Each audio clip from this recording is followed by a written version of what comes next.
いえ、なんでもないわ。愛していますよ。この世の誰よりも。誰よりも？ええ。お母様よりもお父様よりも私は正親くんのことを愛しています。アリサさんはどうですか？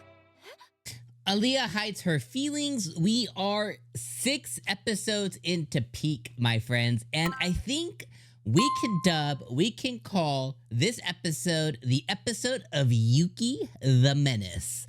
So I have to tell you guys, one of the things that bothers me is, there was a distinct chance and there was a distinct opening for our boy Masachika, for our boy to tell Alya that Yuki's actually his sister. And he was like, oh, I got to come clean. I have to confess something about Yuki. And I was like, oh, okay.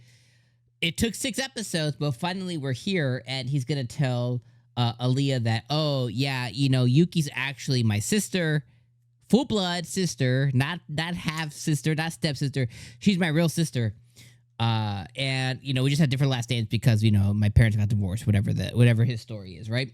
But it didn't happen once again, and I find it so weird to keep that something so close to your chest. Now, there might be some kind of story related thing going on here with them as siblings or something, but like, hey, at the end of the day, like, I think the moment that any of your friends come over to your house and they see only your mom or only your dad, you're gonna have to be like, oh yeah, my parents are divorced. It's 2024, so it's not like this is the 70s or something, and you're like, oh, I can't believe you're from a broken home or something. It's unfortunately, it's an extremely normal thing in today's society. So I don't think it's that. I just don't quite know. Like, did Yuki blackmail him into never telling Alya specifically or anybody? I don't quite know the story there. And I just find it so odd that neither one of them have just come clean with like, oh yeah, we are siblings. We are related. You know what I mean? And you have to imagine that there's kids in high school at this point who have gone to elementary school with them as well, who probably knew them when they weren't from a divorce home. You know what I mean? And that know that they're siblings. So that is one thing that I did want to point out that I find a little just weird. It's a funny story element because Yuki can keep pressing, Alya specifically. Like, she's a menace. This episode, I was dying of laughter when she was like, after my mother, after my father, there's Masachika. And actually, I love him more. and even Alya was like, God damn, what do I do with that information? She's like, I don't know. I don't even know what I say to that. Like, what do I do? And then she's like, ski. And I was like, God damn, Yuki, calm down. She's like, do you like him? Do you like him? And then, freaking Alya gets brave. She's like, I will never let you have him. I was like, oh my God. And then even Alya after, she's like, I think I just said something really crazy. And at that point, Yuki's like, okay, all right, I see you. Call me Yuki. And she was like, yo, call me by my first name. I'm going to call you by your first name. Basically, she's saying, like, I've acknowledged you, which I just find so, I mean, it's adorable. It's adorable. But that was definitely the funniest moment of the show. But the underlying element is what I started the video with, which is, like, I just wonder why haven't they just, like, I don't understand why keep that a secret. I understand why he's keeping his Russian intelligence a secret. I understand that he's gone too long. He fucked up. He didn't let the cat out of the bag early enough, and now he's stuck.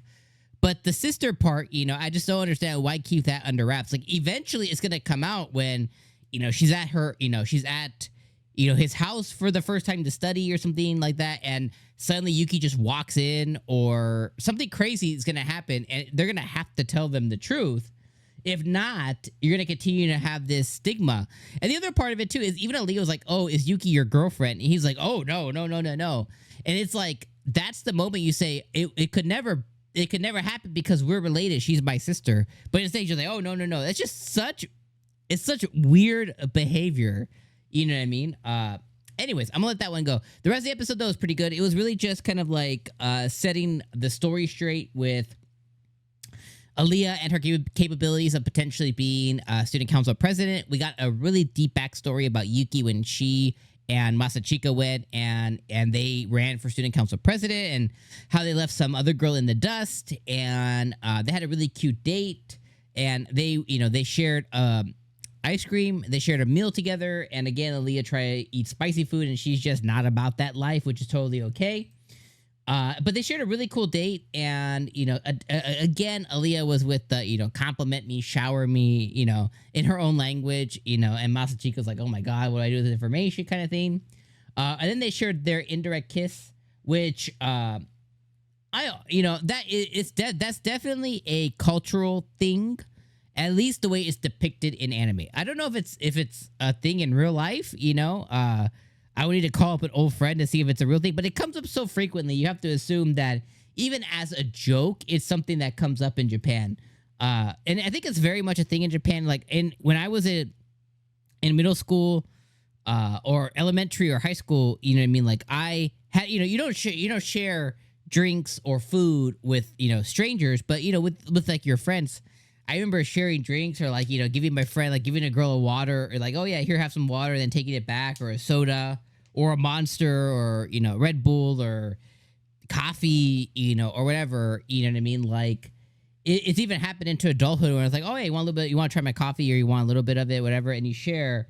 And it's not something that I've ever really thought about, you know what I mean? Like, yeah, it's you're, in a way, you're sharing, sharing spits, sharing jerks, but it's with somebody and it's even happened with like the homies, you know what I mean? Like, yo, you have like your bro or whatever, or you have like your girlfriend or whatever, and you're like, oh yeah, you want some of my beer, you know what I mean? Or you wanna share this drink, you want to share this Jack and Coke. It's something that I've just never really thought about. But I love that, I always find it so interesting how they always make such a big deal about it, you know what I mean? And it's cute in a way, you know what I mean? They're 15, it's cute, you know what I mean? It's just something I've never ever thought about.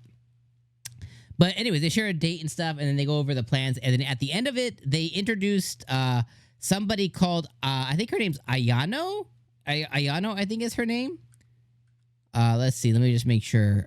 Yeah, Ayano is her name, and apparently Masachika has some feelings towards this Ayano girl, and he knew sister gonna be plotting. He knew Yuki was gonna be plotting, and apparently she has plotted something dastardly that has definitely, rubbed Masachika the wrong way. So I can't wait to see what this girl is. Who is she to him?